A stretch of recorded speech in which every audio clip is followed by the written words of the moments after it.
ओम श्री गणेशाय नमः। नमस्कार दोस्तों, इतिहास हमारा चैनल में आप सबका स्वागत है। दोस्तों, हमारे हिंदू धर्म में सबसे विशेष बात यह है कि हम पौधों को भी देवी देवता के रूप में देखते हैं और कुछ पेड़ पौधे ऐसे होते हैं जिनको घर में लगाने से या उनकी उपासना करने से घर में खुशहाली का वास होता है। घर में सदैव लक्ष्मी माता का वास बना रहता है। जैसे पीपल, केला, शमी का वृक्ष, तुलसी का पौधा आदि ऐसे पेड़ हैं जो घर में समृद्धि प्रदान करते हैं। मित्रों, इसी तरह से इन सभी में से एक है शमी का पेड़, जिसको घर में लगाने से देवी देवताओं की कृपा बनी रहती है। खास करके शनि महाराज के प्रकोप से ये बचाता है शमी का पेड़।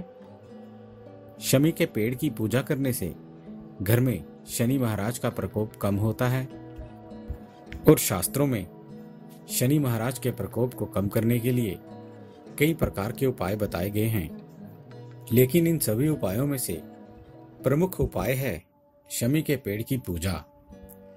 घर में शमी का पौधा लगा करके अगर आप पूजा करते हैं तो आपके जो भी आने वाले काम हैं, उसमें जो भी रुकावटें होती हैं, वह सभी दूर हो जाते हैं। मित्रों, शमी वृक्ष के लकड़ी को यज्ञ की वेदी के लिए भी बहुत ही पवित्र माना जाता है। शनिवार को करने वाले यज्ञ में शमी की लकड़ी से बनी वेदी का विशेष महत्व आता है। एक मान्यता के अनुसार ऐसा है कि कभी कालिदास को शमी के वृक्ष के नीचे बैठकर ही तपस्या करने से ज्ञान की प्राप्ति हुई थी। मित्रों, ये हमारे भगवान गणेश जी का भी प्रिय वृक्ष माना जाता है शमी। इसलिए भगवान गणेश की आराधना में भी शमी के वृक्ष की पत्तियों को अर्पित किया जाता है। मित्रों, भगवान गणेश की पूजा में प्रयोग किए जाने वाले इस पत्तियों का अपना एक आयुर्वेद महत्व भी है और आयुर्वेद की नजर से हम देखें तो कई सारे रोगों को ये वृक्ष के अंग ठीक करने में काम करते हैं। अत्यंत गुणकारी औषधि है मित्रों। और उत्तर भारत के बिहार और झारखंड आदि क्षेत्रों में सुबह के समय उठने के बाद सबसे पहले शमी के वृक्ष का दर्शन करना बहुत ही शुभ माना जाता है। अधिकतर घरों के दरवाजे के बाहर ये लगा हुआ ही मिलता है। लोग किसी भी काम पर जाने से पहले इसके दर्शन करते हैं। ऐसा माना जाता है कि इसके दर्शन करने से सभी प्रकार के कार्यों में कामयाबी मिलती है। शमी के वृक्ष पर कई देवताओं का निवास माना जाता है।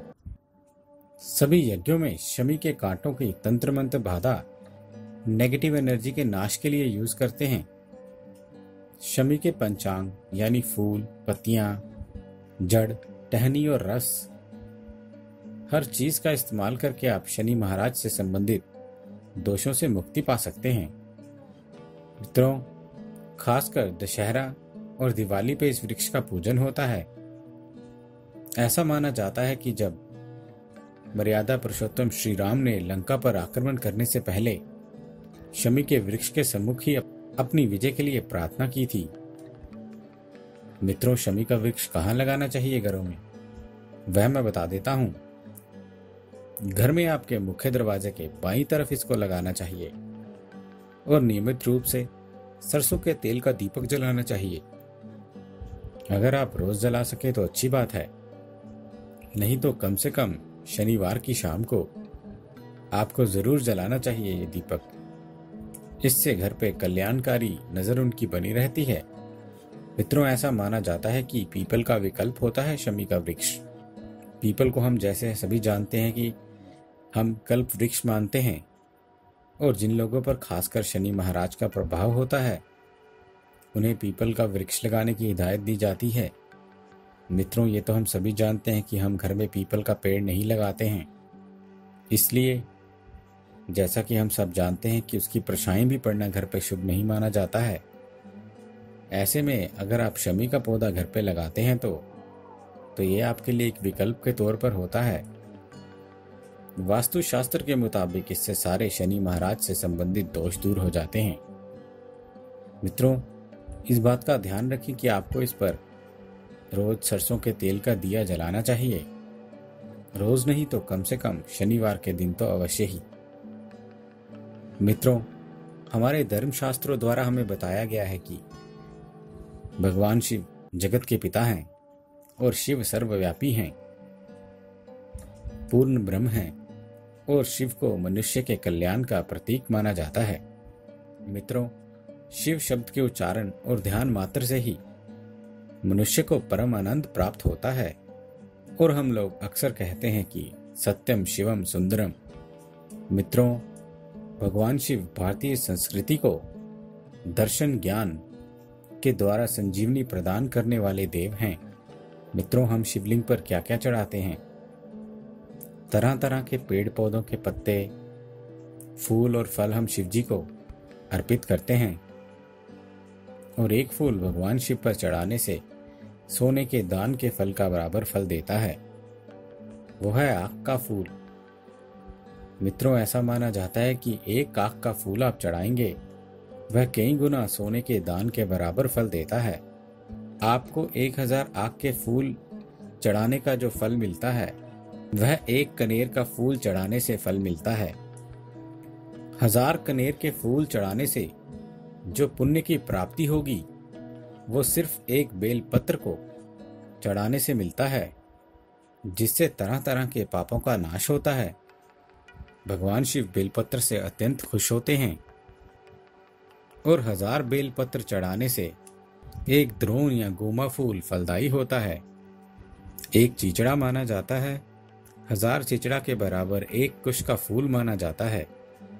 1000 कुश फूल के बराबर एक शम्मी का पत्ता माना जाता है। मित्रों, 1000 शम्मी के पत्तों के बराबर एक नील कमल माना जाता है और 1000 नील कमल से ज्यादा एक धतूरा माना जाता है और 1000 धतूरों से भी ज्यादा एक शम्मी का फूल शुभ और पुण्य देने वाला माना जाता है। मित्रों, इसलिए भोलेनाथ को आपको प्रसन्न करना है इस सोमवार को, तो आपको एक शमी का पुष्प चढ़ाना है, क्योंकि वह अत्यंत फलदायी, शुभदायी, पुण्य देने वाला होता है। आपको अगर शमी का पुष्प नहीं भी मिलता है तो आप शमी का एक पत्ता जरूर चढ़ाएं, फिर देखें आप कैसे आपके जीवन में शुभ धन का आगमन होता है, आपकी जिंदगी में कैसे धन संपत्ति के योग बनते हैं। जिनकी शादियां नहीं हो रही हैं उनकी शादियों के योग बनते हैं और जिनकी मैरिड लाइफ में प्रॉब्लम है वह सभी टल जाती हैं। मित्रों, सावन के महीने में अब सिर्फ एक ही हफ्ता बचा है पूरा होने में, लास्ट हफ्ता है। मित्रों, कर लीजिए ये उपाय। सावन के महीने का लास्ट हफ्ता है, ये मना लीजिए भगवान भोलेनाथ को। मित्रों, सावन के महीने में हो सके तो रोज हमें मंदिर जाना चाहिए। तांबे के लोटे में थोड़ा सा गंगा जल डाल लें पवित्र जल में और चावल सफेद चंदन मिलाकर शिवलिंग पर ओम नमः शिवाय का मंत्र बोलते हुए अर्पित करना चाहिए। ये सावन का महीना, कई सालों बाद ऐसा सावन का महीना आया है और खासकर तिल का विशेष महत्व बताया गया है। इसलिए आप जब भी जाएं मंदिर यानी शिवलिंग पर जल अर्पित करने, थोड़े से काले तिल जरूर चढ़ा करके आएं। इससे आपके पिछले जितने भी पाप हैं वह सब नष्ट हो जाते हैं। मित्रों, यदि आपने घर पे शिवलिंग स्थापित किया है या घर पे आप मिट्टी का भी शिवलिंग बनाकर पूजा कर रहे हैं तो ये काम आप घर पे करें, तो आप देखेंगे कि इसके प्रभाव से कैसे आपके जीवन से सारी नेगेटिविटी दूर होकर के आपके घर में भगवान शिव का वास हो जाता है। मित्रों, शमी का पत्ता जरूर चढ़ाना है, हो सके तो शमी का फूल वह चढ़ाना है और जल चढ़ाने के बाद आपको भगवान शिव को थोड़े से साबुत चावल, एक मुट्ठी चावल ले लें, उसको दोनों हाथों से शिवलिंग पर अर्पित करें। मित्रों, सबसे पहले आपको 1.25 किलो चावल लेना चाहिए। ये उपाय बहुत ही कारगर होता है मित्रों। और एक मुट्ठी चावल उन 1.25 किलो चावल में से लेकर दोनों हाथों से अर्पित करें और फिर बाकी बचे हुए चावल आप किसी भी गरीब व्यक्ति को दान करें। बेलपत्र, भांग, धतूरा आदि भगवान शिव को आप जरूर चढ़ाएं। आक के फूल चढ़ाएं। मिठाई के साथ शमी के पत्ते जरूर चढ़ाएं। मित्रों, शमी का पत्र इस मंत्र को बोलते हुए चढ़ाएं। इसको चढ़ाने के बाद भगवान शिव की धूप, दीप, फूट से आरती करें और प्रसाद सभी को बांटें और खुद भी ग्रहण करें। मित्रों, इस उपाय से कर लीजिए भगवान भोलेनाथ को प्रसन्न। कल चढ़ा दीजिए शमी का पत्र और आप देखेंगी जितने भी आपके पुराने जन्मों के पाप हैं, जन्म जन्म के पाप हैं, वो सभी नष्ट हो जाते हैं।